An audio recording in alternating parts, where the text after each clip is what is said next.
Bismillahirrahmanirrahim. Assalamualaikum warahmatullahi wabarakatuh. Bertemu lagi dalam pembelajaran prakarya dan kewirausahaan.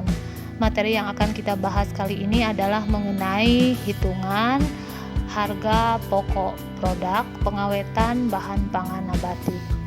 Bagaimana keadaan kalian? Mudah-mudahan sehat, mudah-mudahan tetap semangat untuk melakukan pembelajaran jarak jauh. Insya Allah semua upaya Ibu lakukan agar komunikasi dua arah di antara kalian dengan Ibu dapat tercipta.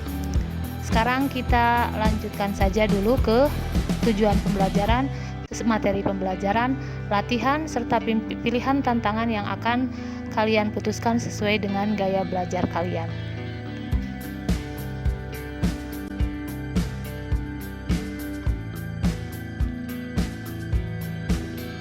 Pembelajaran kali ini adalah memahami perhitungan biaya pengolahan khususnya mengenai harga pokok produk pengolahan makanan awetan dari bahan nabati.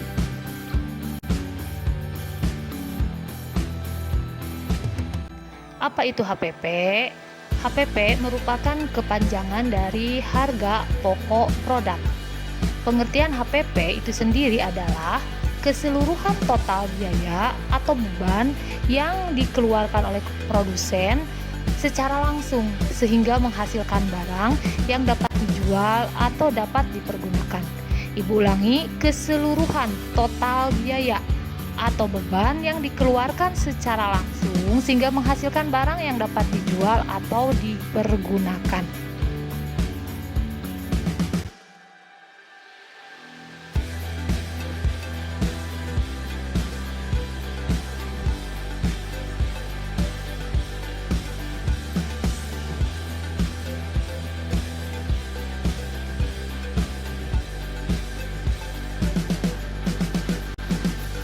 Sekarang inti dari HPP itu sendiri merupakan total biaya bahan baku ditambah transportasi, tambah overhead dan biaya tenaga kerja. Seperti apa masing-masingnya kita bahas pada slide berikutnya.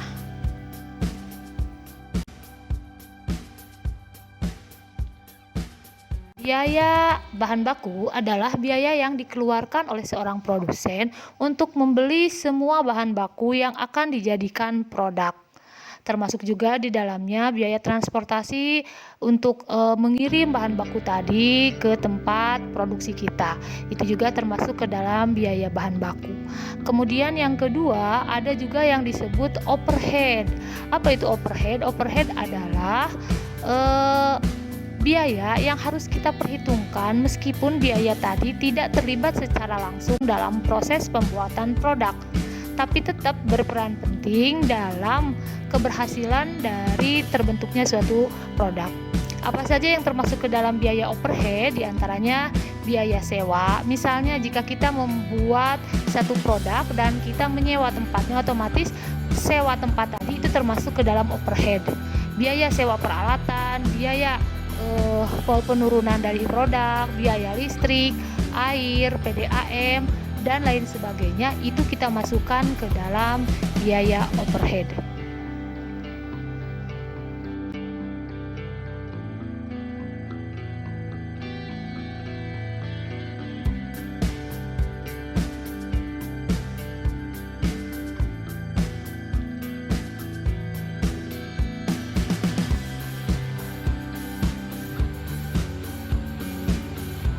Sekarang kita lanjutkan apa sih sebenarnya perbedaan utama dari HPP dan harga jual produk. HPP atau harga pokok produk itu lebih kita kenal disingkat dengan HPP. Sedangkan harga jual produk itu dikenal dengan singkatan HJP. Jadi apa bedanya HPP dan HJP? Adalah kalau HPP itu menggambarkan keseluruhan biaya untuk menghasilkan suatu produk yang siap jual. Dan belum memperhitungkan berapa keuntungan yang diharapkan dari produsen tadi.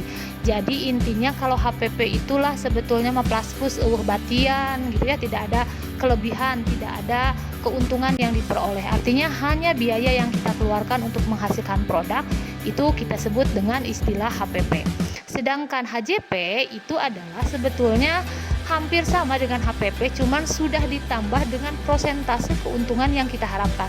Misalnya, ketika HPP yang habis dihitung itu Rp2.000, maka kemudian kita menginginkan keuntungan 50% misalnya ya. Otomatis kalau Rp2.000 keuntungan yang 50% berarti 1.000. Nah, HJP-nya adalah Rp3.000. Artinya 2.000 ditambah keuntungan berapa persen yang kita inginkan, berarti kan 50% dikali 20.000 itu hasilnya 1.000.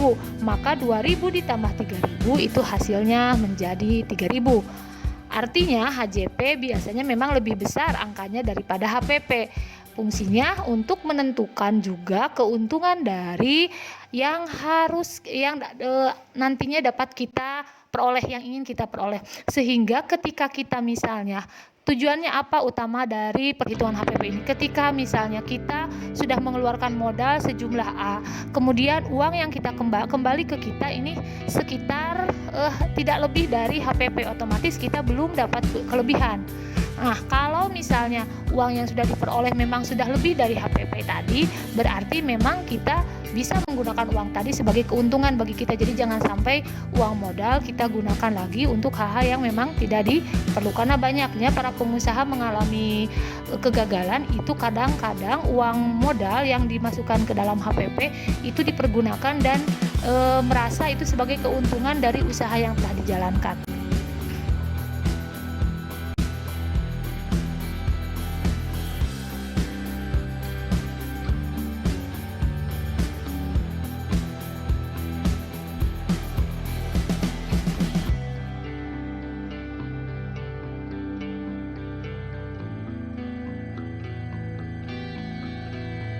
Apa sih sebetulnya tujuan utama penentuan HPP atau harga pokok produk? Ada 3 manfaat atau 3 tujuan yang bisa diperoleh. 1, bagi perusahaan, bagi investor yang menanamkan saham, serta bagi pengecer. Yang pertama, bagi perusahaan, bisa mengukur atau menganalisa efektivitas dan efisiensi dari penggunaan biaya, baik itu biaya bahan baku ataupun biaya tenaga kerja. Yang kedua, untuk investor khususnya bisa menghitung nilai margin keuntungan yang diinginkan. Jadi kalau sudah ada HPP kan kita bisa menentukan, oh keuntungannya saya mau 50%. Jadi misalnya kalau hari ini kita dapat keuntungan 300.000 misalnya.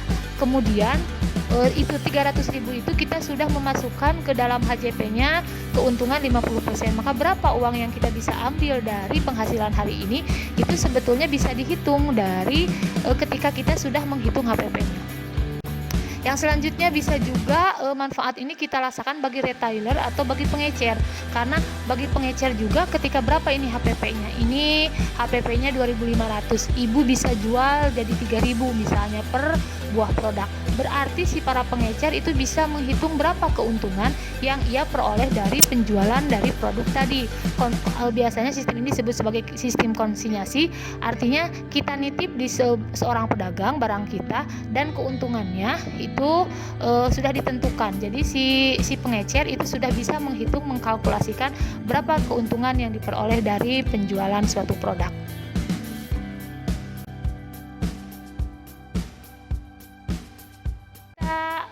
Sekarang kita praktek perhitungannya supaya dari apa yang Ibu terangkan tadi itu lebih jelas sehingga bisa kita aplikasikan dalam perhitungan. Misalnya ada contoh soal seperti ini. Jika PT XYZ adalah perusahaan yang bergerak di bidang manufaktur pembuatan spare part kendaraan misalnya ya. Untuk proses produksi spare part di bulan Juni membeli persediaan bahan baku sebesar 750 juta, biaya pengiriman 10 juta. Selama proses produksi terdapat biaya pemeliharaan dan bahan bakar mesin sebesar 9 juta, biaya tenaga kerja sebesar 50 juta, biaya sewa pabrik, biaya overhead lain sebesar 34 juta. Jika spare part yang dihasilkan sebanyak 50.000 buah, berapakah harga pokok produk dari spare part PT XYZ? Nah, dari soal itu silakan nanti kalian tulis apa yang diketahui, kemudian apa yang ditanya, dan apa yang bisa kita jawab dari soal tadi.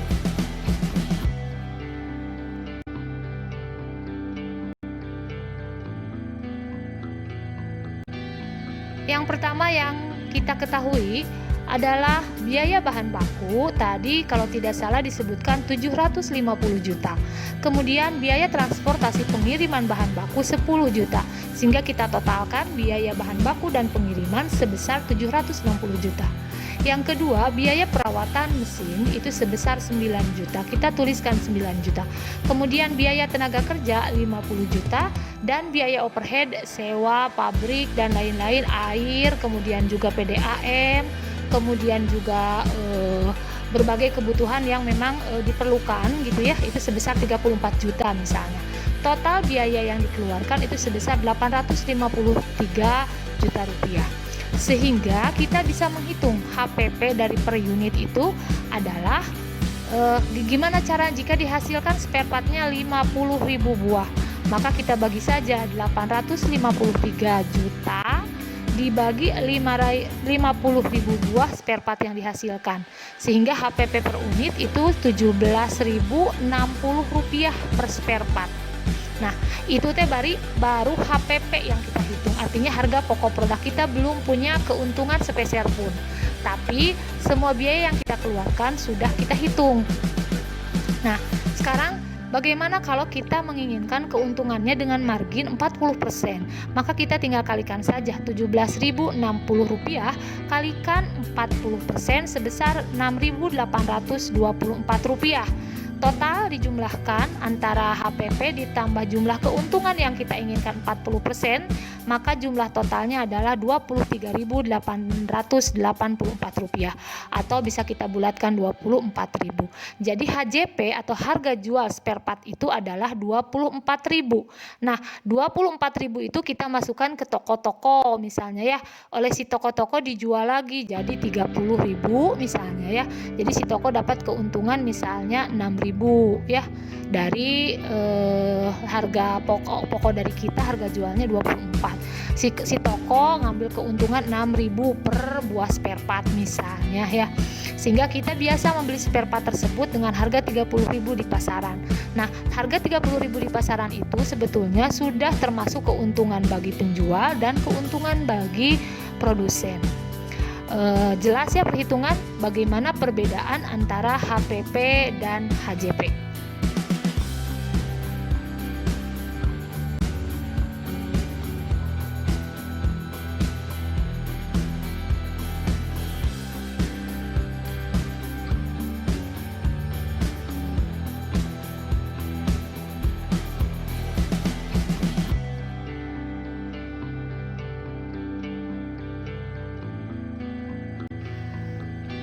Silahkan bagi mereka yang sudah memilih tantangan untuk dilaksanakan di rumah, bisa memilih ice breaking yang ingin kalian laksanakan. Artinya bisa kalian memilih game. Boleh gamenya berupa teka-teki silang, bisa berupa wood cloud, atau game yang lain. Silahkan bebas kalian memilih. Setelah beres, kalian isi refleksi untuk mengetahui sejauh mana pembelajaran kita kali ini. Kemudian juga kalau ada masukan ataupun hal yang kurang paham, bisa kalian tuliskan juga di refleksi.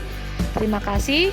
Mohon maaf bila ada kekurangan, masukan dan saran dari kalian sangat Ibu harapkan agar pembelajaran yang bermakna dan menyenangkan bagi siswa serta sesuai dengan gaya belajar kalian itu bisa kita ciptakan bersama. Assalamualaikum warahmatullahi wabarakatuh.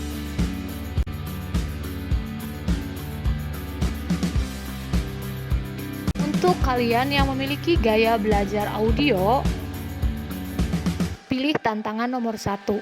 Kalian akan menjelaskan HPP yang kalian buat untuk produk tertentu dan kirimkan ke Ibu di record saja seperti di WA. Diterangkan misalnya, saya berencana untuk membuat bisnis A. Harga bahan baku yang dibutuhkan Bu segini. Baru kemudian recordan tadi dikirimkan ke Ibu. Kemudian mereka yang memilih tantangan 2, yang gaya belajar mereka audio visual, artinya yang bisa dilihat dan bisa didengar, coba bikin video. Kalian memvideo diri kalian sendiri ketika menuliskan atau mengungkapkan perhitungan HPP untuk rencana bisnis kalian dalam perhitungan pengawetan bahan nabati. mulai dari penentuan harga bahan baku sampai berapa harga HPP dan HJP-nya.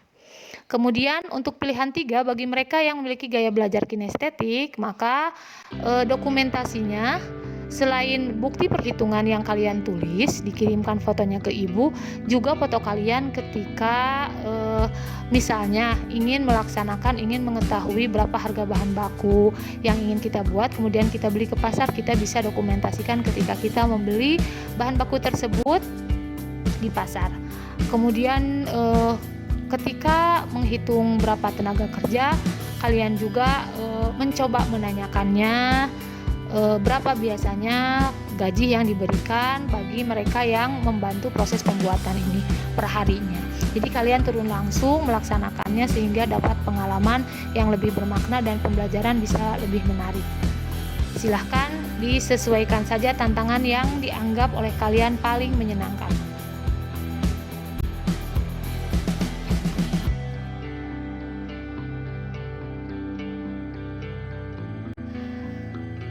Silahkan bagi mereka yang sudah memilih tantangan untuk dilaksanakan di rumah, bisa memilih ice breaking yang ingin kalian laksanakan.